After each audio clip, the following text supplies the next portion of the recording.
2022-এর টেটের প্রশ্নগুলোর যে মামলাটা, সেই মামলার বর্তমান পরিস্থিতি হলো, মামলাটাতে honourable justice Rajasekhar Mantha expert ওপিনিয়নের জন্য যেটা যাদবপুর ইউনিভার্সিটিকে পাঠিয়েছিলেন, সেই অর্ডারে উনি আরেকটা পার্টে বলেছিলেন যে West Bengal board of primary এডুকেশনও তাদের যে রেফারেন্সগুলো, তারা যে জিনিসগুলোর উপর রিলাই করতে চাইছে, সেগুলো তারা চাইলে যাদবপুর ইউনিভার্সিটিকে দিতে পারে।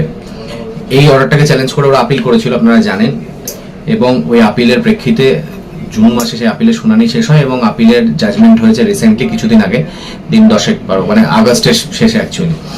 তো সেই আপিলের জাজমেন্টটাকে মডিফাই করে দিয়েছে সিঙ্গেল বেঞ্চের অর্ডারটাকে, এবং আপনারা জানেন যে মাল্টিপল কমিটি গঠনের কথা কিন্তু ডিভিশন বেঞ্চ বলেছে।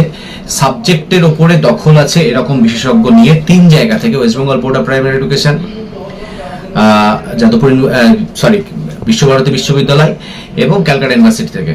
তো এই 3টে জায়গা থেকে প্রত্যেকটা সাবজেক্ট পিছু একটা করে এক্সপার্ট নিয়ে কমিটি গঠন করার কথা বলেছে। মানে এখানে মাল্টিপল কমিটি, যেহেতু 5খানা সাবজেক্ট, অটোমেটিক্যালি 5খানা কমিটি হয়ে যাচ্ছে। সেটাও ডিভিশন বেঞ্চ স্বীকার করেছে যে এখানে কমিটি অনেক হয়তো হয়ে যাচ্ছে, কিন্তু তারা এন্ডস অফ জাস্টিসের জন্য এটাকে মান্যতা দিচ্ছেন। তো এই অর্ডারটাকে চ্যালেঞ্জ করে সুপ্রিম কোর্টে স্পেশাল লিভ পিটিশন হচ্ছে। প্রথমে বলে রাখি যে দীর্ঘসূত্রিতার জন্য নয়, অনেকেই বলতে পারেন যে এটা আরো লম্বা হচ্ছে, হচ্ছে, কিন্তু আমরা ক্লায়েন্টদের সঙ্গে আলোচনা করার পর, আমাদের যারা মক্কেল আছে তাদের সাথে আলোচনা করার পর, মেনলি তাদের উদ্দেশ্যে তো মামলা, এবার তারা যদি নিজেরা ইনসিকিউর হয় যে আমরা পাস করতে পারবো না, যে কমিটিটা গঠন হতে চলেছে এবং তার প্রেক্ষিতে যে রিপোর্টটা আসতে পারে, সেখান থেকে হয়তো আমাদের যে নাম্বারটা দরকার, আমরা যে প্রশ্নের উত্তর সঠিক দিয়েছি, কিন্তু তাও সত্ত্বেও হয়তো রিপোর্ট আমাদের এগেনস্টে যেতে পারে, এটা তাদের আশঙ্কা হওয়ার কারণ খুব যুক্তিসঙ্গত। এক হচ্ছে বোর্ডকে করেছে কমিটির ওয়ান অফ দ্য মেম্বার, তো বোর্ড তো কোনো মতেই তার নিজের প্রশ্নগুলোকে ভুল হয়েছে তা তো বলবে না।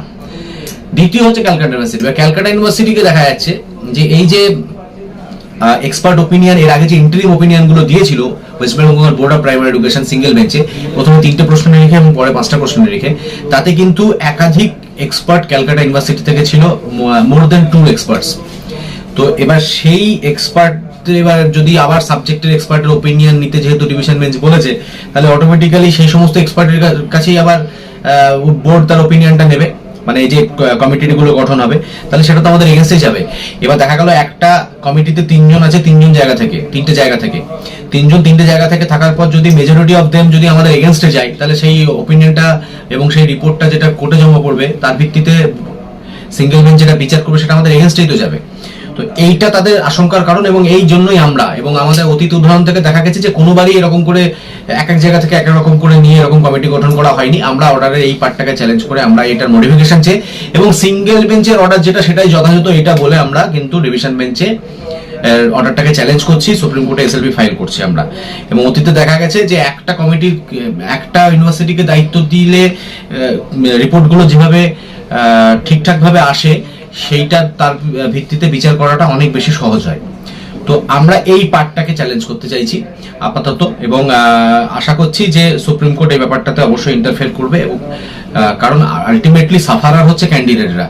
যদি বিচার প্রক্রিয়াতে এরকম জিনিস উঠে আসে যে ব্যাপারটা ইন্ডিপেন্ডেন্সি নিয়েই প্রশ্ন, যে এই কমিটি যেটা হলো সেটা আদৌ মানে তারা নিরপেক্ষ কিনা সেটা নিয়ে যদি আমাদের ডাউট থাকে, তাহলে আমাদের বিচার চাওয়ার অধিকার অবশ্যই রয়েছে। তো আমরা এই পয়েন্টে এটাকে ডিভিশন সুপ্রিম কোর্টে এসএলপি করছি, আমরা এটা ওই অর্ডারটাকে সেটা সাইড চাইছি, এবং সিঙ্গেল বেঞ্চের অর্ডারটাই যথাযথ, এটা বলেই আমাদের মামলা হচ্ছে।